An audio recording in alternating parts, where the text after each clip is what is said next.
pelo sinal da Santa Cruz, livrai-nos Deus, nosso Senhor, dos nossos inimigos. Em nome do Pai, do Filho e do Espírito Santo. Amém. Amém. Primeira carta de São João, capítulo 3, versículos do 18 ao 24, você pode encontrar aí na sua Bíblia e rezar conosco. Diz assim a palavra do Senhor: Filhinhos, não amemos só com palavras e de boca, mas com ações e de verdade. Aí está o critério para saber que somos da verdade. E com isso tranquilizaremos na presença dele o nosso coração.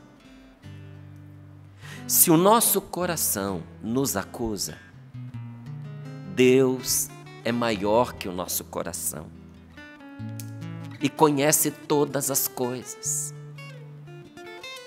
Caríssimos, se o nosso coração não nos acusa, podemos dirigir-nos a Deus com corajosa confiança.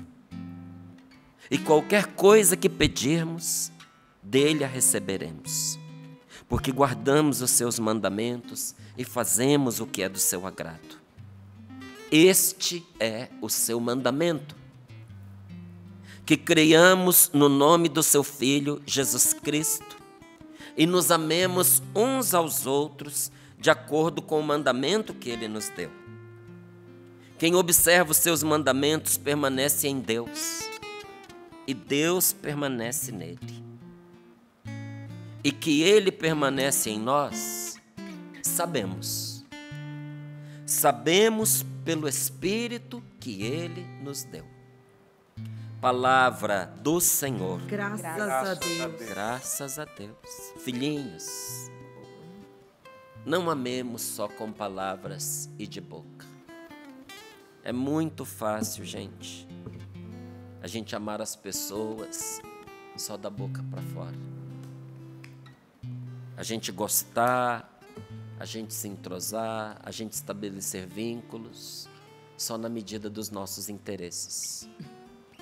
Mas de fato, de verdade, não amar. É muito fácil um amor que fica só nos discursos, mas que no decorrer da vida as situações às vezes vão provando o contrário. Por isso a palavra de Deus nos diz: não é um amor só de sentimento, flor da pele, sabe? É do fundo do coração, não só com palavras e de boca, mas com atitudes que mostrem isso. De verdade.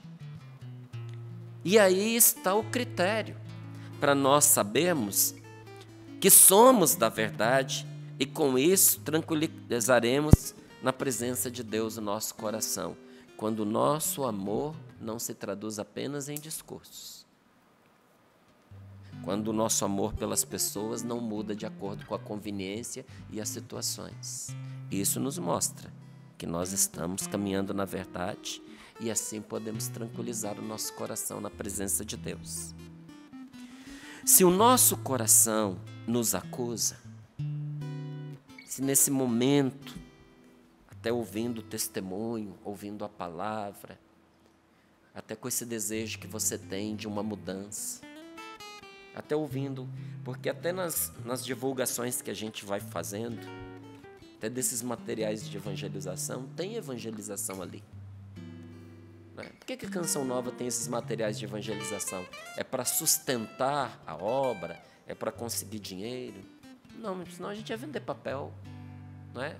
Tem tantas outras coisas que a gente pode usar os meios de comunicação para vender, inclusive coisas que dão mais dinheiro do que um livro, do que uma música, não é?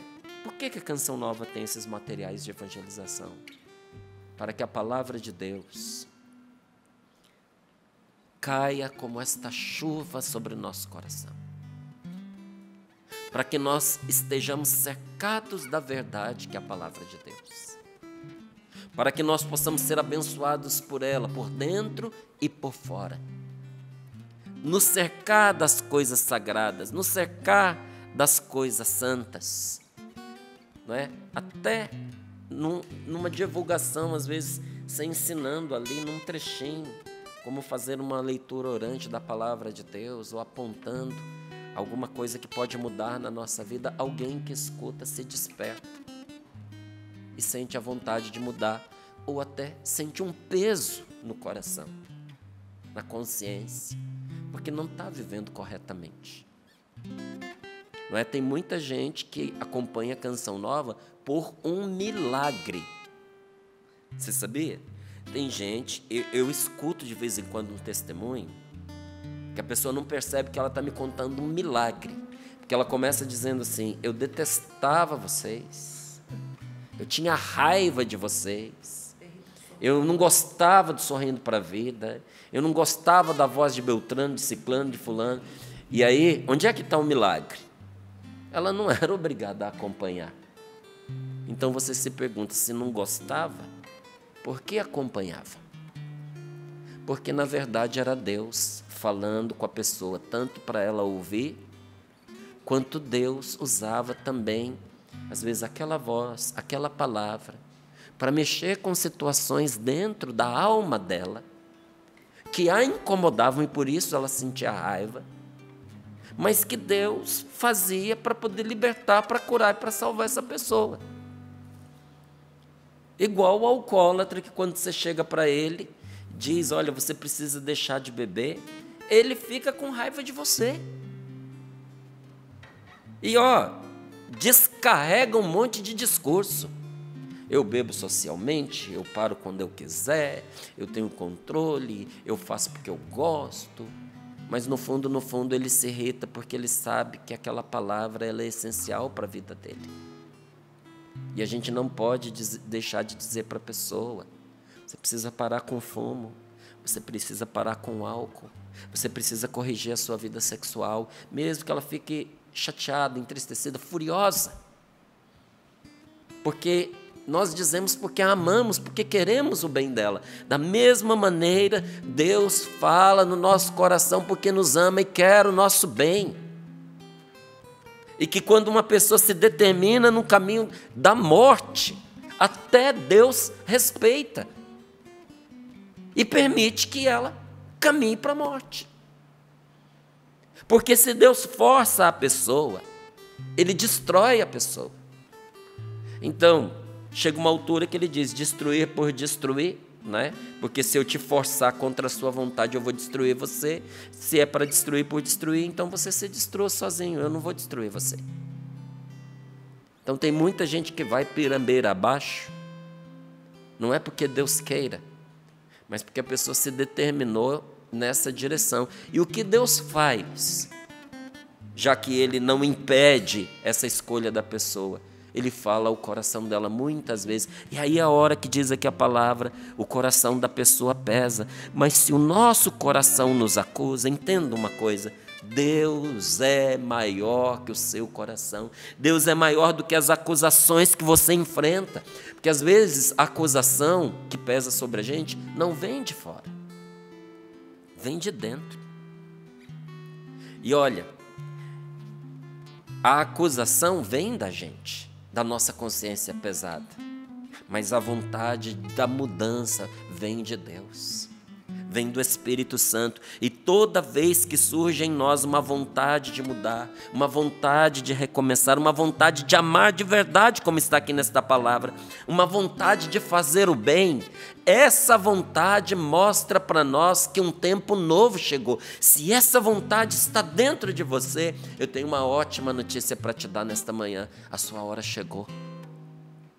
Chegou o tempo da mudança na sua vida.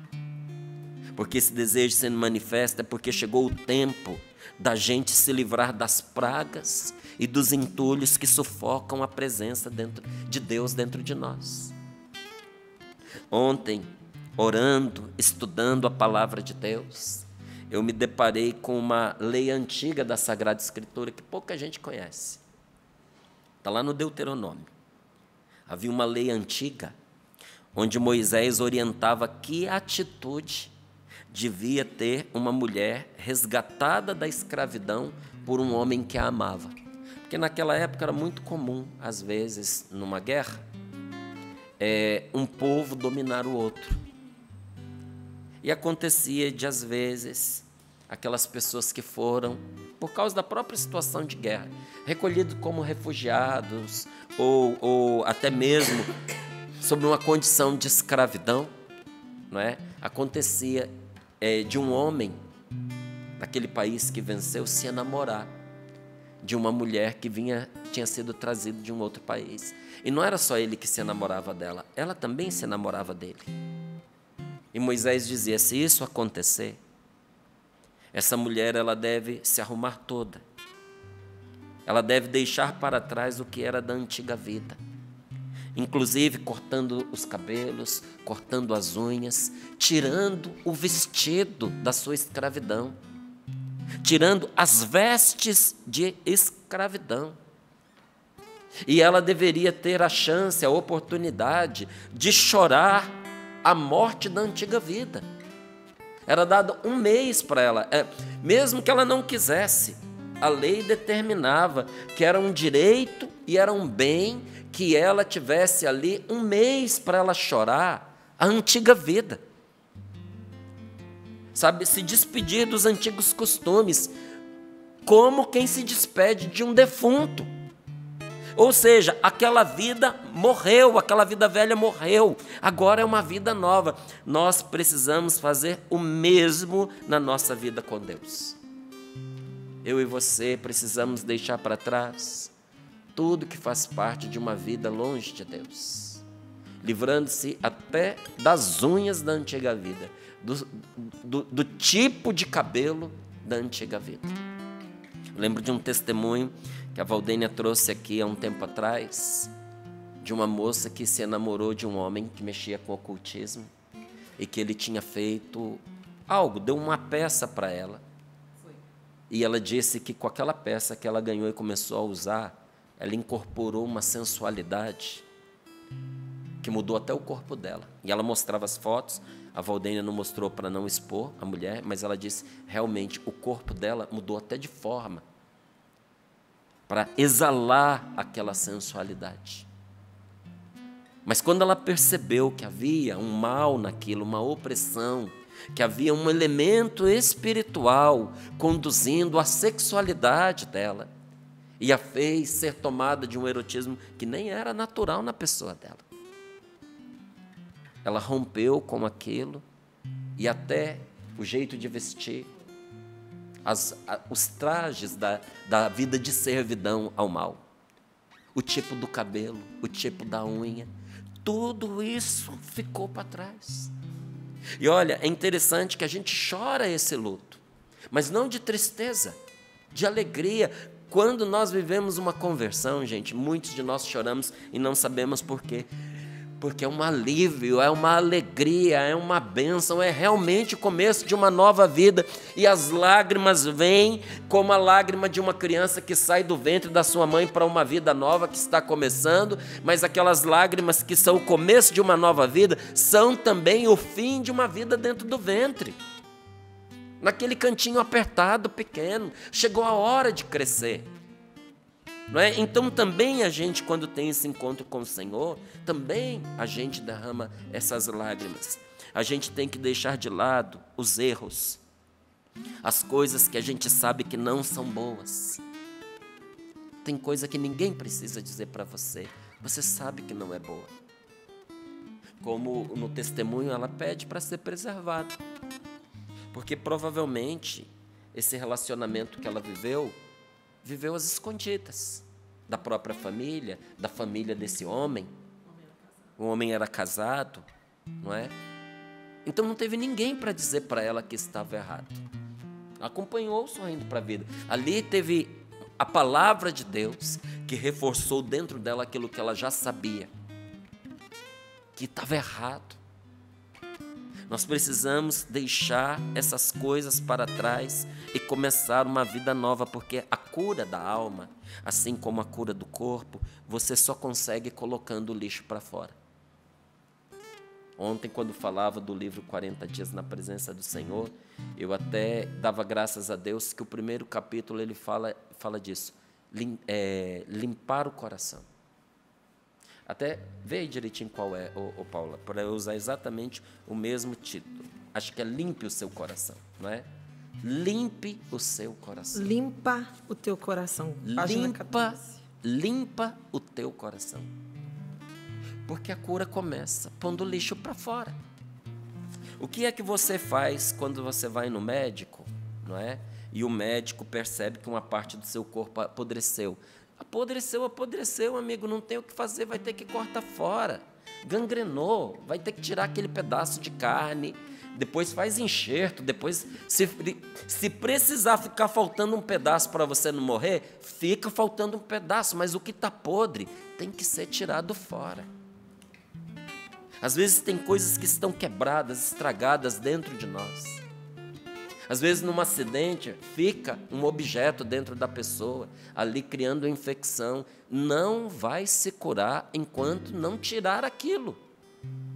Tem coisas que estão apodrecendo a vida da gente, adoecendo a vida da gente, levando a gente para a morte. E Deus, que nos ama e sabe disso, está perguntando a mim e a você: por que você não me deixa tirar isso que está te acabando, que está te matando? Então, a cura da alma, tal como a cura do corpo, você só vai conseguir a sua cura colocando o lixo para fora, se livrando do que te põe doente.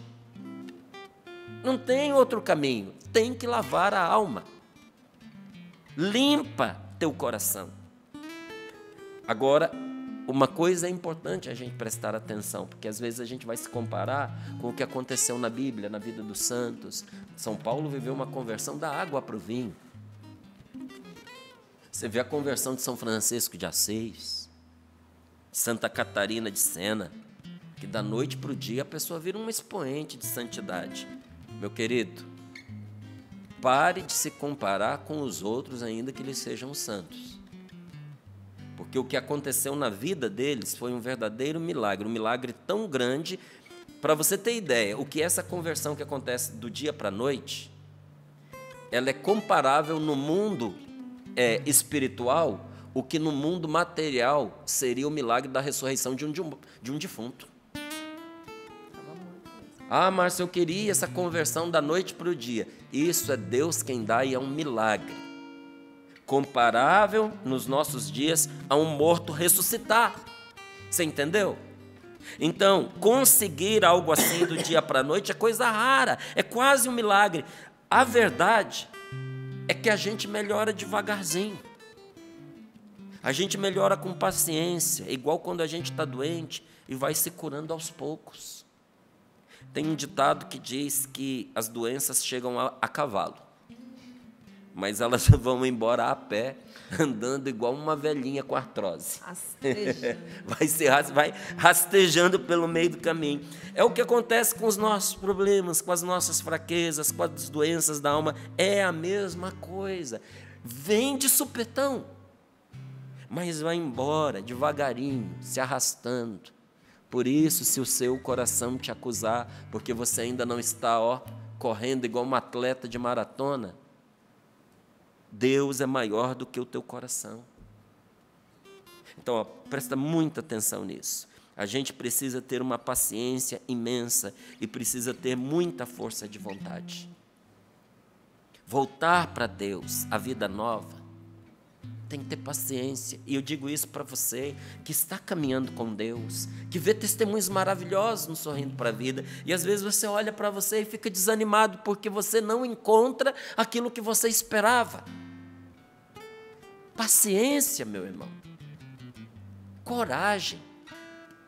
Força de vontade, não deixe de caminhar. Olha, dá uma dó daquelas pessoas que se encontram cheias de falha, e depois de um tempinho tentando melhorar, vão ficando ansiosas, não veem resultados e querem jogar tudo para o alto. Dá dó. Só que também tem aqueles que mal começaram, eles já acham que estão no caminho certo, assim, logo de cara, que já são quase santos, sem ter lutado de verdade, acham que já encontraram a perfeição, e eu digo para você, esses estão piores do que os primeiros. estão correndo o risco de cair feio. Então, se você acha que você está mancando pelo caminho, que a sua vida está se arrastando, que você não vê todos os resultados que você espera, nota 1000 para você. É assim mesmo, esse é o caminho. Você só não pode desistir. Márcio, eu caio de novo nos mesmos pecados. Você só não pode desistir. E você está melhor do que aquele que achou que nunca ia cair. Não foi o testemunho que nós ouvimos? Não era o que ela dizia? Que ela achava que ela nunca iria trair. O que a gente acha que a gente não vai fazer, o que a gente acha que a gente está seguro, muitas vezes é a pedra na qual a gente tropeça. Então a gente tem que ir com calma, passo a passo. Você já ouviu aquele sonho da escada de Jacó? O sonho que Jacó teve? Da escada, uma escada que era apoiada no chão e chegava até o céu, e os anjos subiam e desciam por essa escada. A gente tem que ir com calma, passo a passo, como os anjos que subiam a escada do sonho de Jacó. Porque mesmo tendo asas, eles subiam um degrau de cada vez.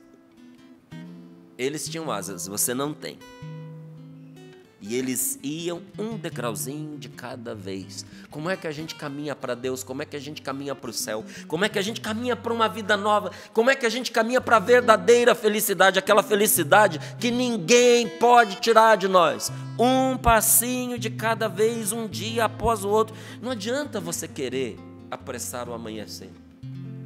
Já viu aquelas pessoas que quando sabem que no outro dia elas vão viajar, elas estão tão ansiosas para viajar, a viagem ela vai sair de casa 10 horas da manhã, ela acorda às 3 da manhã, achando que ela vai apressar o dia. Você não vai apressar o amanhecer.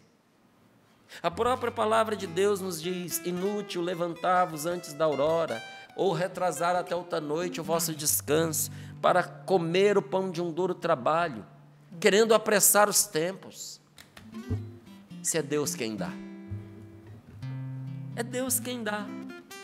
Então, se você decidiu deixar o erro para trás, então você precisa saber de uma coisa: uma vida boa, uma vida santa, uma vida feliz, uma vida correta, é igualzinho o amanhecer. As coisas elas vão clareando bem devagarinho. E mesmo que a gente já tenha melhorado bastante, a gente sempre pode pedir a Deus para nos ajudar a gente a ser ainda melhores. Então não se abale. Não desanime porque você tropeçou. Não desanime porque você acabou errando de novo. Porque a luta contra os erros vai até o fim da nossa vida. Márcio do céu, é até o fim da nossa vida? Até o fim da nossa vida. A nossa vida é sinônimo de lutar. Quando você para de lutar, é sinal que você morreu. Essa luta pela nossa transformação vai até o fim da nossa vida. E o batismo no Espírito Santo e a graça da vida nova em Deus é vida nova, mas alimentada todos os dias. E essa vida nova também é feita de escolhas. Todos os dias, para alimentar essa vida nova, nós escolhemos de novo nunca voltar àquela vida velha. E às vezes custa. Porque nessa vida nova que Deus nos dá, nós também enfrentamos momentos de aflições, de angústias, de tristeza, de decepções. Às vezes você recebe um golpe de onde você menos espera. E isso pode ser motivo de tristeza para você. Não, meu querido, não se deixe abater, não. A vitória de verdade é você não deixar que essas coisas tomem conta de você. Você caiu? Caiu. Não deixa que tome conta de você essa queda. Você acabou dizendo que você não queria? Não deixe que a tristeza tome conta do seu coração. Você se afastou da vida de oração, abriu os olhos, percebeu a lástima que isso foi? Não deixe que isso tome conta de você. Você que às vezes se achava isento de certos pecados, que você nunca, como, pegando o exemplo do testemunho, ia cair num pecado contra a castidade, que sendo casado se envolver com uma mulher solteira, ou sendo solteiro se envolver com uma mulher casada. Você que nunca achou que ia fazer isso, porque você entendeu que isso é um grande mal e um pecado terrível, e acabou caindo. Não fique se espizinhando, não. Não fique se torturando, não. Porque já tem o diabo para fazer isso com você, não precisa você fazer. O que é que você precisa fazer? Se animar e se levantar. Todas as vezes que tendo caído num pecado, você fica se espizinhando, se pondo para baixo, dizendo eu não presto, que coisa horrível, eu não mereço a Deus. Tem um ser imundo do lado aplaudindo, vibrando e rindo, dando um like ali no que você acabou de fazer. Curtiu o seu post. É isso mesmo, ele te confirma que você está fazendo o trabalho dele. O que você precisa se animar? Se encorajar. O que você precisa fazer? Ânimo, coragem, se encoraje, se levante. Então, quando a gente sente a tentação, você sente a tentação? Quando a gente sente a tentação, não significa que a gente já perdeu. Porque tem gente que acha que sentiu a tentação, ela pensa que já perdeu. Não, sentir, todo mundo sente. Você acha que eu não sinto a tentação? Sinto e sinto na minha carne. Mas sentir é diferente de consentir. Sentir você sente porque você está vivo. Sentir você sente porque você tem sentimentos. Sentir você sente porque você foi feito por Deus dessa maneira. Se alguém pega em você, você sente o toque da pessoa.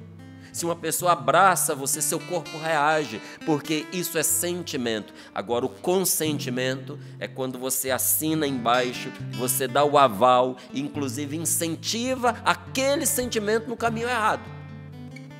Aí você consentiu no erro, no pecado. O consentimento pode nos afastar de Deus, não o sentimento. Então, quando a gente sente a tentação, não significa que a gente já perdeu. A gente só perde mesmo se desistir de lutar. Então veja, esses erros que a gente comete sem querer, tem erro que você comete sem querer, não tem? Esses erros, eles não têm o poder de nos tirar a amizade com Deus, não tem. Só aqueles erros grandes que a gente comete sabendo que está errado, esses fazem a gente romper da nossa parte a nossa amizade com Deus. Então, sendo assim, o que a gente tem que ter de receio, de medo, a gente tem que ter receio mesmo, é de perder a coragem, é de desanimar. Se você precisa ter receio, tenha receio de desistir no meio do caminho, de desertar. Tem uma palavra lá em São Paulo em que o Senhor diz assim, que se o seu escolhido desertar, Deus não vai mais se agradar dele. Você só perde o agrado de Deus, não pela sua queda e pelo seu pecado, mas quando você desiste de Deus, das coisas de Deus. Você não desistiu? Então a bênção de Deus está sobre você, o agrado de Deus está com você. É por isso que mesmo pecador você vê coisas boas, maravilhosas acontecendo para você. Por isso que você diz, eu não mereço, mas eu sei que isso me veio das mãos de Deus. Porque Deus, apesar dos seus pecados, se agrada de você pela sua fidelidade, pela sua perseverança, porque você não desistiu. Então eu digo a você mais uma vez, não desista. Então vamos pedir a Deus como Davi, que não nos deixe desistir, que nos salve de desanimar, porque a nossa vida, a gente tentando ser melhor, é uma batalha, mas é uma batalha que a gente sempre pode ganhar, é só querer lutar. O que você precisa fazer para você vencer, seja o que for na sua vida, ainda que seja um pecado contra a castidade, porque a gente sabe que esse pega pesado em muitos de nós. O que você precisa para vencer? Querer lutar. Porque um dia a vitória vem de maneira derradeira. Para aquele que não desiste. Porque a verdadeira luta não é na força do braço, não é com os punhos, mas com o coração e com a fé. Por isso que mesmo numa cadeira de rodas, mesmo deitado num leito de hospital, você é um guerreiro, você é um lutador, porque não é com os braços, não é com as pernas, mas com o coração e com a fé. E mesmo que a gente tropece e caia no meio dessas lutas, não é o fim do mundo. O importante é levantar, é sacudir a poeira, seguir em frente, sempre tentando ser melhor.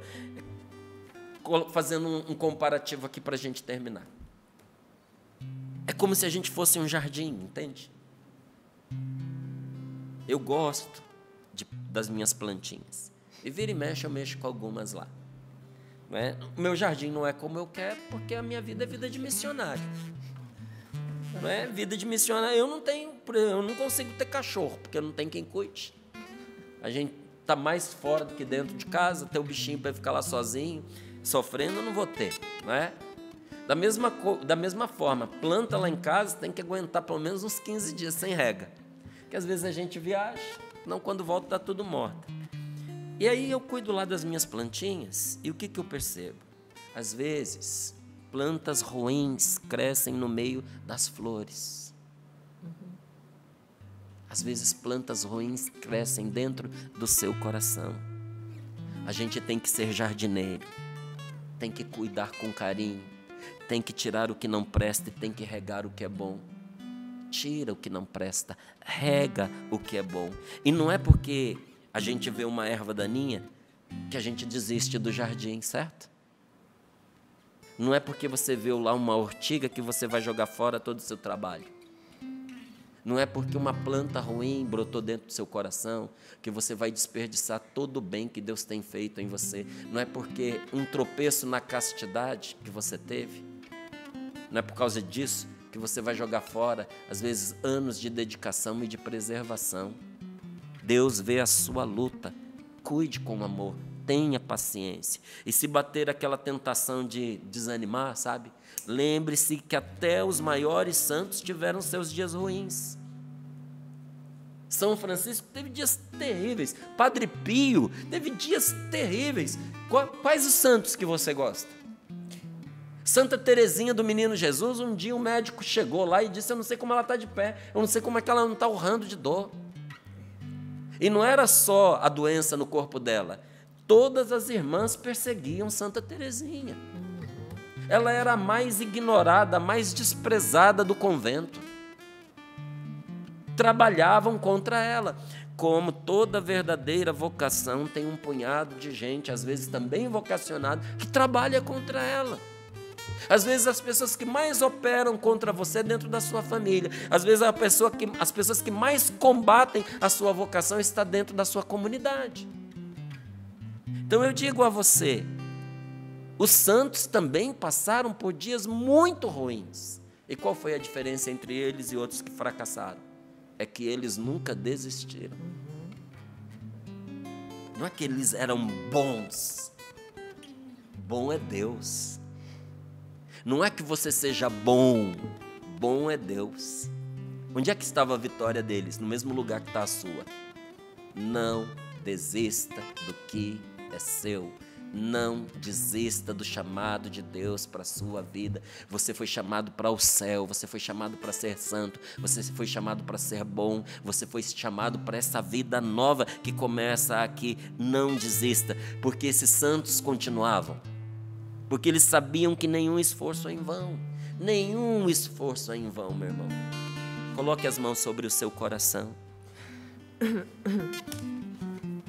Para a gente rezar um pouquinho.